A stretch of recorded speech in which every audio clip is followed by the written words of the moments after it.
네, 여러분 반갑습니다. 저희 북녘뉴스 다시 돌아왔는데요. 연희님 우선 인사부터 드릴까요? 네, 안녕하십니까? 안녕하세요. 네. 연희님 요즘 어떻게 지내세요? 집은 좀 정리가 되셨어요? 네, 좀 정리가 됐고 또 저희 집으로 8월 말에 누가 이사를 오겠다고 오, 잘 그런 됐네요. 세입자가 생겼어요. 그래서 너무 좋아가지고 이거 11월 달까지 그 보증금 못 받으면 나 어떻게 나가지 했었는데 마침이다 하고 좋은 소식이 있습니다. 힘든 중에도 어떻게 일이 잘 풀리셔서 네, 다행인 것 같습니다. 네. 네. 자, 오늘도 저희 북녘뉴스 좋은 소식들 많이 가져왔는데요. 참 구독자 여러분, 요즘 유튜브 동영상 보시면 조금 깜짝 놀라신 분도 있으실 거예요. 우리 뭐 좀 변화가 생겼죠, 연희님? 그쵸. 우리가 네. 드디어 광고가 붙었습니다. 네. 그쵸. 이때까지 우리 한 17,000명이 넘는데 구독자가 네. 아직까지 광고를 못 붙고 있었어요. 그러다가 한 2개 정도 영상이 아마 붙은 것 같습니다. 그래서 지금 첫 발걸음을 시작했어요. 네. 여러분, 광고 좀 많이 봐주시고, 아마 왈가왈부 시작하고, 여러분들에게 특별히 여러 가지 부탁의 말씀은 많이 안 드렸던 것 같아요. 제 생각엔 타 방송에 비해서는. 근데 이제, 광고는 그리고 이제 저희가 고르는 게 아니라 유튜브에서 고르는 거니까, 혹시 여러분 생각에 안 맞으시는 광고가 붙더라도 조금 봐주시고, 사랑으로 봐주시고, 또 다른 여러 가지 후원할 것들이 있으면은 조금 저희가 이제 부탁을 드릴게요. 왈가왈부기 이제 한 1년 정도 지나면서 사무실도 새로 옮기고 이제 여러 가지 많이 준비를 하고 있습니다. 또 자세한 거는 또 광고 드리도록 할게요. 네. 네. 여러분들에게 힘이 되도록 앞으로도 열심히 하겠습니다. 네. 자, 오늘은 조금 상큼한 뉴스부터 시작하려고 하는데요. 나날이 발전하는 북녘의 옷차림. 네, 옷차림 문화. 네. 네, 북녘의 메아리에서 8월 12일 날 최근 북녘 인민들의 옷차림 문화가 나날이 발전하고 있다는 데 대해서 소개를 했습니다. 그럼 우리 한번 동영상을 볼까요? 네. 네.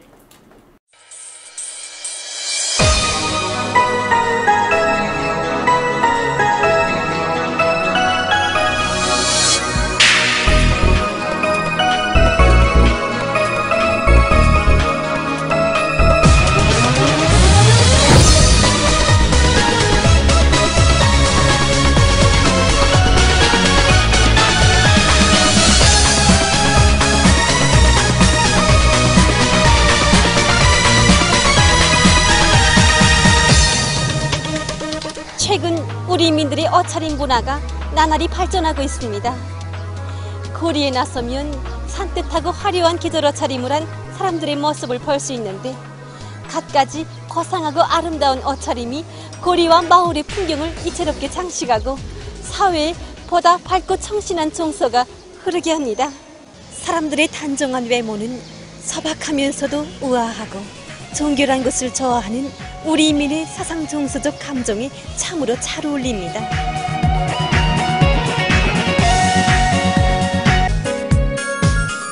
여기는 만경대구역 종합양복점 광복 2양복점입니다. 우리 인민들의 옷차림 문화를 알아보기 위해서 우리는 여기 양복점을 찾았습니다. 듣던 바 그대로 여기 양복점에 여러 가지 형태와 색깔의 계절옷들이 참 많은데 대체로 손님들이 어떤 옷을 많이 요구합니까? 우리 양복점을 찾는 손님들은 옷 형태와 색깔을 고르는 데 있어서 어떠한 자료를 많이 보고 선정하는데 요즘에 손님들은 거의 다가 모두 밝고 화려한 옷을 선호합니다. 그전에는 어둡고 무거운 권총색 계열과 검담색 계열의 옷을 많이 요구하였는데 지금은 남성들과 여성들 속에서 모두가 다 환한 색을 선택하고 있습니다. 옷을 제작하는 데서 나이와 몸매, 얼굴 모양을 고려해서 만드는 것도 매우 중요하다고 보는데 네, 아무리 세련되고 고급한 옷이라도 그것이 나이와 몸매, 얼굴 모양과 살색 등과 어울리지 않으면 그것들을 보는 사람들로 하여금 아름다움을 느낄 수 없게 합니다. 그리고 아무리 좋은 옷이라고 해도 너도 나도 입는 옷, 형태와 색깔이 비슷한 옷들은 날로 발전하는 손님들의 미적 요구를 만족시켜줄 수 없습니다.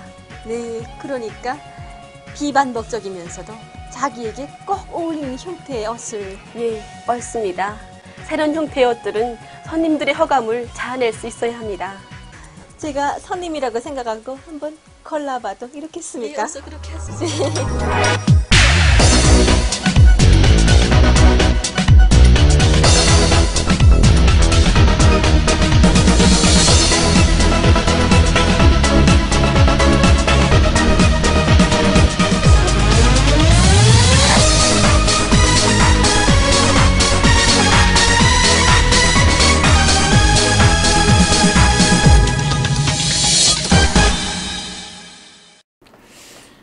재밌네요. 왜냐하면 그쵸. 저도 네. 동영상 보면서 좀 신선하더라고요. 네, 네. 그렇죠. 우리가 갖고 있는 선입관이 있는데 이제 그걸 좀 바꿔주니까. 네. 네, 좀 계절에 맞게 고리에 나선 사람들 지금 영상을 보면서 좀 산뜻하고 화려한 이런 모습들이 더 고리를 또 화려하게 만들고 또 좋은 이런 정서도 깃들게 만들고 이게 참 보기 좋았던 것 같습니다. 그리고 이제 인민들이 이렇게 그 스스로 모습을 바꿔나가는 것도 반가운 소식이지만 방송에서 우리도 그렇잖아요. 대중매체에서 이걸 뉴스로 다룬다라고 하는 것은 뭐 당이나 국가에서 그리고 시민사회에서 이런 변화되는 모습, 밝아지는 모습을 장려하고 그것을 기꺼이 받아들이겠다는 그런 소식으로 받아들여서 네. 북한 사회 개방하고도 연결이 될 수 있지 않을까 생각이 들었습니다. 또 영상에서 보셨듯이 양복점에서 옷을 맞춰 입는 그런 영상이 아닙니까? 그래서 북쪽은 남쪽과 조금 문화가 다른 게 이렇게 맞춤복 옷을 많이 입습니다. 문화가 맞춤복 문화거든요, 아직까지. 그래서 기성복도 팔지만 또 맞춤복도 선호하는 그런 사람들이 많아서 각 기관 기업소나 지역마다 아파트 지역마다의 담당의 양복점들이 따로 있어요. 제가 김제공업 종합대학 양복점에 있지 않았습니까? 네. 그 전에는 김영지 사범대학 양복점에 있었어요. 또 기관에도 이렇게 양복점이 있고 제가 사는 집 아파트 밑에도 따로 양복점이 있어서 제가 겨구동에 살았는데 중구요. 겨구 양복점이라고 또 이렇게 따로 있는 거예요. 그냥 그 지역 사람들 옷을 맞춰 입히는. 그래서 그 문화가 그냥 쟤들은 왜 옷을 힘들게 맞춰 입어? 기성복 사 입지? 이럴 수도 있겠는데 그 북의 그런 문화라고 봐주면 될 것 같아요. 그래서 내 취향에 맞게 내가 원해서 그림을 그려서 이렇게 해주세요 해서 만들어 입는. 그래서 북쪽 사람들은 어떻게 하냐면요. 네. 남쪽에도 뭐 가수나 탤런트, 뭐 드라마 이런 거 보게 되면 머리 모양이나 옷 모양을 찍어서 또 그걸 선호를 하잖아요. 네, 이렇게 해달라. 뭐. 그죠? 네. 그것처럼 북은 양복점 문화니까 그 사진을 딱 찍으면 그 사진을 가지고 양복점에 갑니다. 그래서 나 딱 이렇게 해달라. 이렇게 재단해달라. 네. 네. 한때 또 옷도 그렇지만 머리 스타일도 한때 어떤 게 유행이 됐었냐면 오래전이죠. 한 15년 전쯤 됐겠죠. 남쪽 드라마에 거지머리가 나왔었어요. 이게 면도칼게 툭툭 친 머리들 네. 있었는데 그게 노숙자가 그 머리를 하고 다녔었어요. 그래서 저 거지는 저런 머리를 하는구나 하고 알게 돼가지고 북에 거지머리라고 일명 쫙 유행이 됐거든요. 그러니까 남쪽 드라마에 그걸 나온 걸 보고. 네네네. 그래가지고 많은 사람들이 이발소에 가게 되면 미용원이나 가게 되면 나 거짓머리 해주세요 하게 되면 다 유통이 알게 되는 이런 문화도 있어가지고 엄청 유행이 빠르죠. 그러니까 이렇게 그 북에서는 오히려 우리보다도 더 남에 대해서 정보도 빠르고 네. 또 남쪽 스타일이 이렇게 유행했다는 소식 네, 들으니까 그쵸. 신선하네요. 그러니까 우리도 이 북에 대한 정보들을 빨리 접하게 돼서 우리도 북에서 유행하는 스타일을 한번 입어보고 해보고 네. 뭐 이런 것도 재밌을 것 같아요. 옷에 대한 유행을 말하면서 생각나니까 우리가 임시경 학생이 평양에 왔었잖아요. 네. 89년대. 그때 임시경 학생이 하얀 티에다가 하얀 바지를 입어서 성급 바지를 입었었어요. 임시용 학생이 왔다 간 다음에 온 평양에서 쫙 유행이 돼가지고 성급 바지. 네. 와 진짜 유행이 됐거든요. 진짜 멋있었어요 그때. 그 되게 이제 북녘 사회의 신선한 충격이었다 뭐 이런 그죠? 얘기를 네. 들었던 것 같습니다. 그리고 이제 옷차림 같은 경우는 또 연희님이 지금 얘기하셨지만 본인 전공이시고 또 그 네. 일을 계속 하셨었으니까 그렇죠. 또 하고 싶은 얘기가 많으실 것 같아요. 근데 그 말씀하신 대로 저희도 오히려 이게 이게 대량 생산이 꼭 다 좋은 건 아니거든요. 오히려 이렇게 좀 맞춰 입고 또 소수를 위해서 나만의 어떤 개성을 살릴 수 있는 문화는 다시 한번 되살려보는 것도 괜찮을 것 같아요. 네. 그렇죠. 근데 그 전에 제가 평양에 있을 때와 지금 이런 네. 영상을 보면서 그때 약간 조금 달라진 모습 이런 걸 볼 수가 있어요. 제가 원래 북쪽 사람들의 스타일이 좀 어둡고 단조로운 단색깔 이런 걸 좀 좋아했어요. 특히 우리는 국방색 색깔이라고 하는데 여기서 카키색이라고 하나요? 네네. 네, 그런 국방색 옷을 조기대복 뭐 이런 색깔 그런 옷을 입는 거 엄청 즐기거든요. 그건 왜 좋아하는지 모르겠어요. 처녀들이면 화려하고 뭐 이런 걸 좋아해야 되는데 다 그런 카키 옷을 엄청 맵신하게 해 입는 거 이런 매력 있는 걸 좋아하거든요. 그래서 남자들도 우리 일명 그 인민복이라는 말로 유통이 되더라고요 남쪽에. 네. 예, 그런 우린 잠바라고 하는데. 그냥 잠바라고 그래요? 네, 그냥 거기서? 잠바라고 그래요. 그 색깔 자체가 카키색 비슷한 그런 국방색 비슷하죠. 밤 색깔도 있고 다 그런 옷을 좋아해요. 남자들은 그런 잠바를 입고 여자들도 그 카키색으로 와이셔츠에서 맵신하게 해 입고 이런 문화라서 거리가 다 시커매졌죠. 근데 점점 문화가 달라지면서 화려한 이런 옷을 많이 찾더라고요. 그러니까 이제 북 자체의 어떤 그 고유한 문화라든지 강점이 있지만 네. 또 이렇게 시대가 바뀌는 그죠. 거는 어쩔 수 없는 것 그죠. 같아요. 아마 네. 그 2011년 김정일 위원장 사망 이후로 이제 김정은 위원장이 돼서 아무래도 지도자도 젊어지고 또 그분이 생각하시는 것도 네. 좀 밝고 그쵸. 개방 이쪽으로 나가는 것 같아서 어쨌든 남쪽과는 거리가 좀 가까워지는 것 같아서 되게 기분이 좋습니다. 세대 차이 아닐까요? 그렇죠. 우리 뭐 여기도 대표도 20대가 들어오면 우리도 마음이 또 20대로 달라가지 않을까요? 그렇죠. 좀 바뀌겠죠. 어떤 스타일이나 뭐 이런 일을 그 어떤 저희들 컨텐츠나 뭐 변화가 있을 수 그쵸. 있겠죠. 그래서 우리가 항상 리더를 뽑을 때 이제 뭐 다른 미국이나 한국 같은 경우는 어떤 리더가 되느냐에 따라서 사회 분위기가 바뀌고 하는 네. 것들이 이런 옷차림을 통해서 이제 단순히 이게 옷의 변화가 아니라 북녘의 사회가 이렇게 바뀌고 있다. 그리고 또 우리가 그걸 받아들일 좀 준비를 해야 되지 않을까 뭐 이런 생각이 좀 듭니다. 네. 그 다음은 그 뭐 북한을 상징하는 남한에서는 뭐 그런 것 같은데 옥류관 얘기입니다. 네. 북한 음식 외교의 중심 옥류관이 60주년을 맞았다고 합니다. 네. 옥류관 하게 되면 정말 우리가 평양 하게 되면 당연히 옥류관이죠. 평양 냉면 이런 네. 거죠. 그래서 남북 거액금 회담이 네. 그런 경우 많이 했었고 아마 북을 방문한 사람들 중에 옥류관 가보지 않은 사람이 쉽지 않을 거예요. 네. 누구나 북을 가게 되면 옥류관을 가게 되는 거죠. 그런데 이번에 러동신문 12일에 정말 평양의 이런 풍치수려한 대동강변에 옥류벽 위에 솟아올라 있는 평양의 옥류관이 한갑을 맞았다고 소개를 했습니다. 60돌이 됐습니다. 평양 냉면의 상징인 옥류관은 우리가 6.25 전쟁을 겪으면서 정말 우리 한반도에 60년 역사를 가진 식당이 쉽지 않죠. 그렇죠. 그렇죠? 네. 우리가 남쪽에도 거리 다니면서 보면 30년 전통 이런 글을 얼핏 학습할 수가 있어요. 네. 근데 60년이 흔치 않은데 우리 한반도에서 그 흔치 않은 중에 하나가 바로 옥류관, 60년의 역사를 가지고 있는 옥류관이라고 봅니다.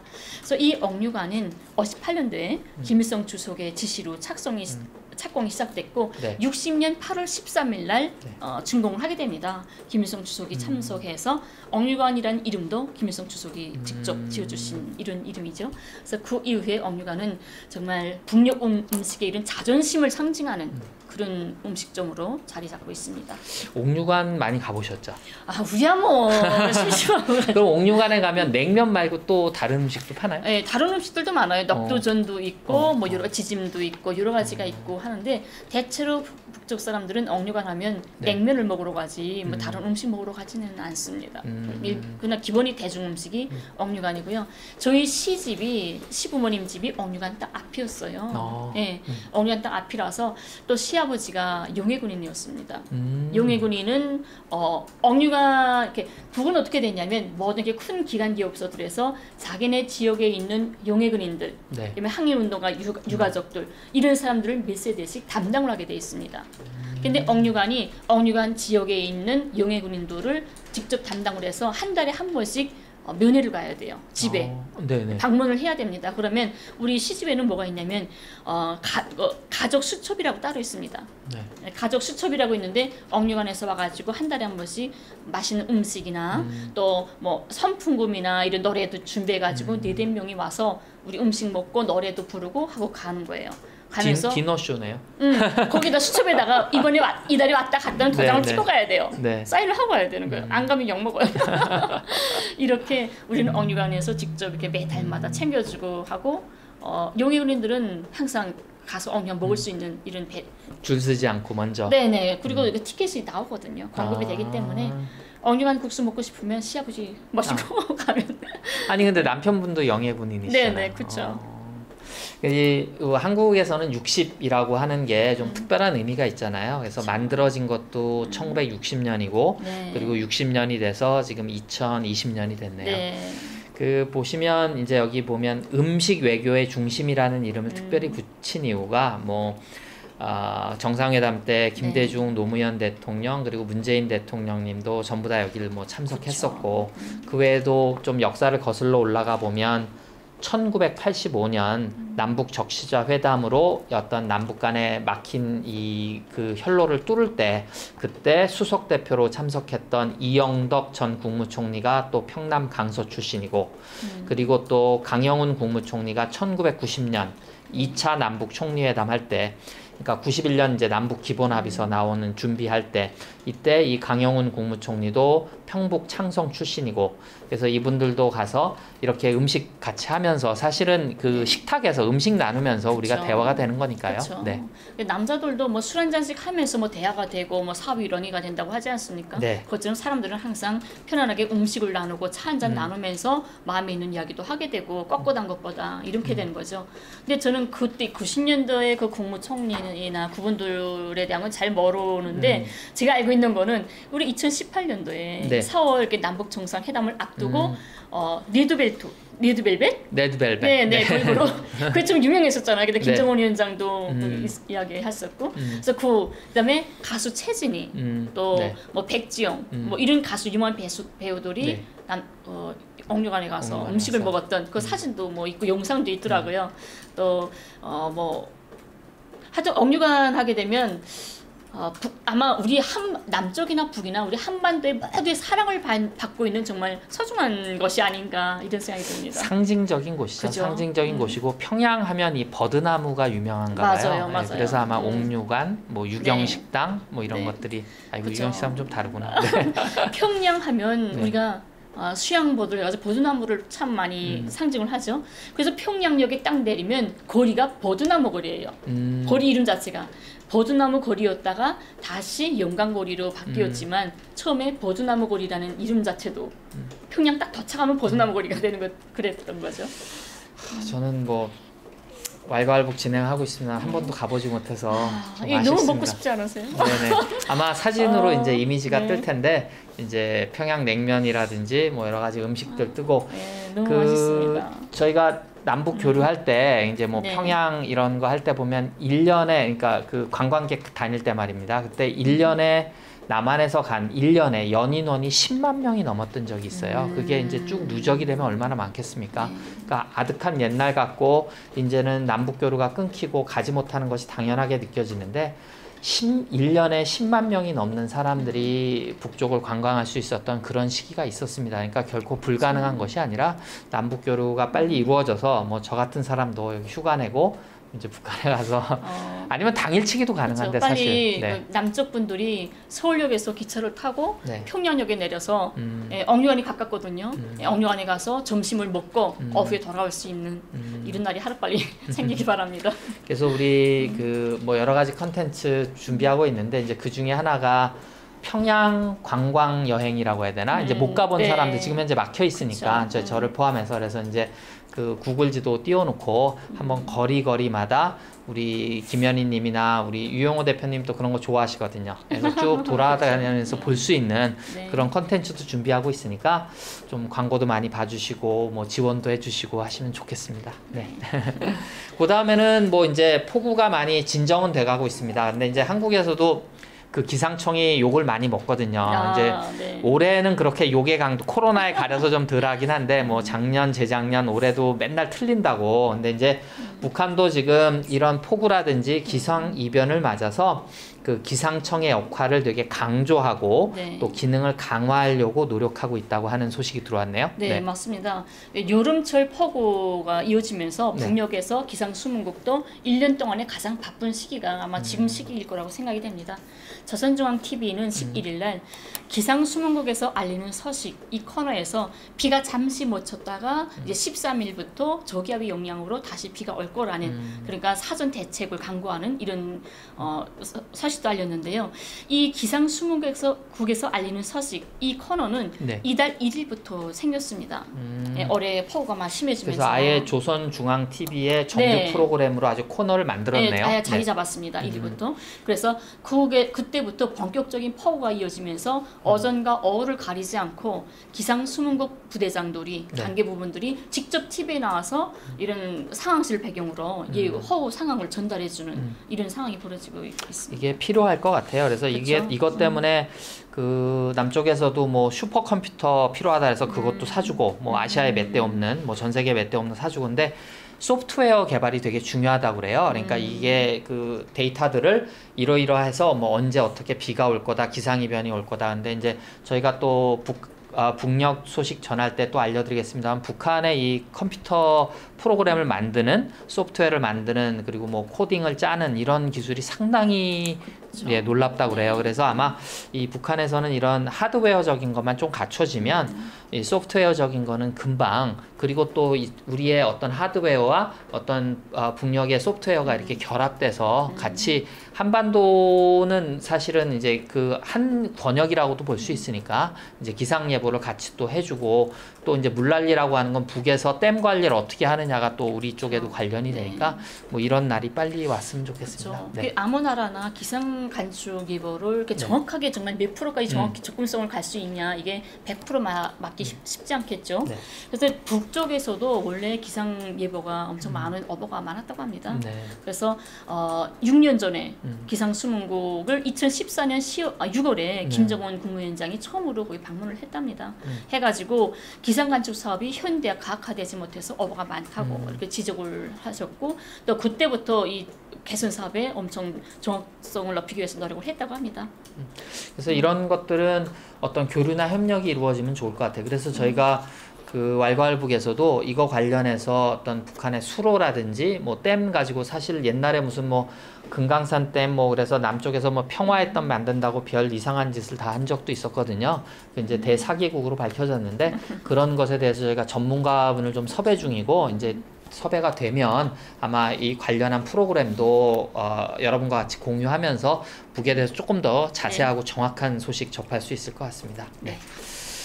네, 뭐 그러면 오늘 요 첫 곡지에서 준비한 소식은 이 정도인 것 같고요. 네, 그래서 네. 또 다음 시간에는 더 좋은 소식, 재밌는 소식 가지고 찾아뵙도록 하겠습니다. 인사드릴까요? 네, 감사합니다. 감사합니다.